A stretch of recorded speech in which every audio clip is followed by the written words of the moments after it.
Already the White House people are leaking, well, he wasn't up to the job. Believe me, he was up to the job. It was a job that he was given where he really was never really brought into that real tight circle inside the White House that makes all the decisions. Mr. McCain coming to the defense of now former Secretary of Defense Chuck Hagel after he was given the heave-ho, and the send-off looked all sweet and sincere, but there is no question that the Secretary of Defense was in fact pushed from his job just a year into the gig. And of course, many saying it's because he wasn't part of the inner circle. He had different ideas of how to deal with things on the world stage and how the administration was dealing with conflict around the world. Charles Ortel joining us this morning. Good to have you, sir. Thanks for having me on, Alex. So correct me if I'm wrong, but he is the third defense secretary to go in this administration, and that to me seems like a very high number. It is indeed, and it'd be one thing if our foreign policy and our military defense were in great shape so many years after President Obama took power on January 20th, 2009, but we've had a little string of failures all around the world under now 3 different defense secretaries.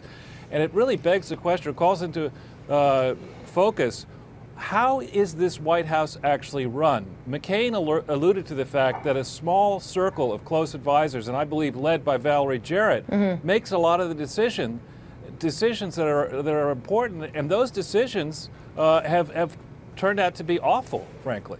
Right. I mean, go ahead. The real person who should go is Valerie Jarrett, not Chuck Hagel. Yeah, but she's the de facto, president. She's not going anywhere, and I don't think people understand just how powerful. I mean, Obama takes his marching orders from Valerie Jarrett, but nonetheless, you've got, defense secretary after defense secretary being ousted because they have such different visions of how to solve anything. And so, is it that Chuck Hagel, was he not up to the job, or is it that he wasn't allowed to do it? Because I know that they had differences on, the release of Gitmo detainees, which I think is just coming out, and they also had different ideas of Syria. You know that Mr. Obama pivoted a couple of weeks back and decided that it was, the Assad regime that all of a sudden had to go, and they're changing course as they're already in conflict and kind of all over the place in dealing with ISIS. Well, not to mention the Bo Bergdahl exchange and the idea that the United States should change its policy and consider paying ransom. I mean, I think if you had the kind of scrutiny, frankly, your news network is doing America and the world a service focusing on these issues. We're only now starting in the U.S. to get inside the meat of the issues here on how our foreign policy is letting all Americans down. Meanwhile, the president is on a tear trying to galvanize an international coalition around what and to do what? Yeah. I mean, I don't really know what the mission is. I mean, now Canada joined. We, of course, are doing airstrikes in Iraq. Now I don't know if we're reversing course and trying, strikes in Syria. It's not, I don't actually know where this mission is going. I don't know if the White House knows. How long is it going to take to get someone into this position now? And what happens in the meantime? Well, ordinarily you'd say it's a tragedy if we can't get a cabinet secretary at an important post like defense in quickly.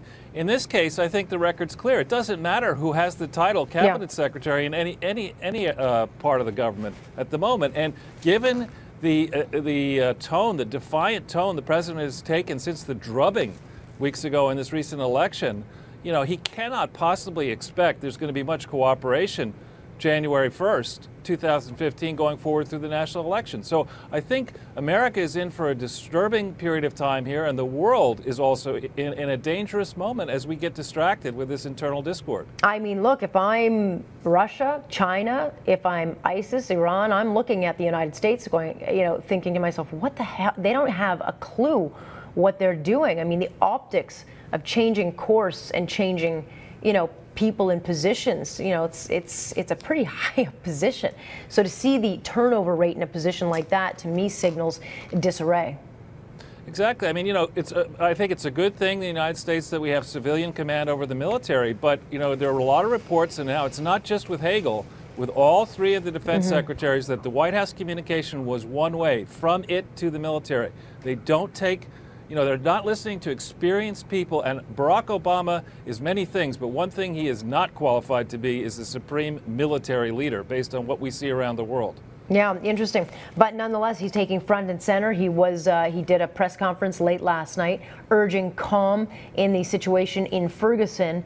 You know, he was supposed to be the uniter. He was supposed to be the president to address these issues of racial divide. And maybe I'm jumping the gun here a little bit, but I don't think it's ever looked worse. Yeah, I mean, we do have one major set of unaddressed questions in this country. When people say, as the president did, say that, you know, we're a nation of laws, rule of law, etc. Yes, we are. And the period from 1776 to 1865 was a very difficult period in this country where slavery was legal. So, you know, we have to address that full on. But now here's a president who could have stood up weeks ago and said, listen, what was this young man doing out late that night? You know, what was he trying to accomplish in the store before all this happened? Now we get the truth via the grand jury, you know, that a decision was made not to indict. And I'm told it's reasonably easy to get an indictment across the line. So the evidence must be fairly compelling that the officer acted in self-defense. What business does the president have stirring up that race hustler, Al Sharpton, who is a despicable human being? What is he doing in the White House? Why was he meeting with the president? Why does the president, why do American But why isn't it being reported? I mean, look, you have the media down there doing 24-hour reporting. They made this whole Ferguson into an event. So the bottom line is, this is big business for the networks, and I hazard to say that the media bears a huge amount of responsibility for the riots that we're seeing there now, and stoking the tensions. But you're right, Al Sharpton. Why have they not pointed out that Al Sharpton was secretly meeting with the president, and comments like, you know, you've got to keep the protests on track? I mean, what kind of language is that? Right, and you know, and where's the money? Where's the coordination? Where's the organization behind these nationwide protests? You know, where's that all coming from? I certainly hope that U.S. taxpayer dollars are not behind this. Well, bottom line is, Al Sharpton and these other community activists should be handed the bill for this. I mean, it is appalling what he has been able to get away with, and to me, I mean, it's just so they're using the black community for their own good. And the black community, in my opinion, in the States should be appalled. I think many black leaders, responsible black leaders, are appalled. I mean, look, the world now faces a difficult moment where human labor is in oversupply. We do nobody a service, you know, creating false hopes that people who don't study in school can do really well. I mean, this is a teachable moment that the president has squandered. Yeah, it's unfortunate, and sadly, I don't think it's going to get any better anytime soon. Charles, I've got to leave it there. Thanks for having me on. Thank you.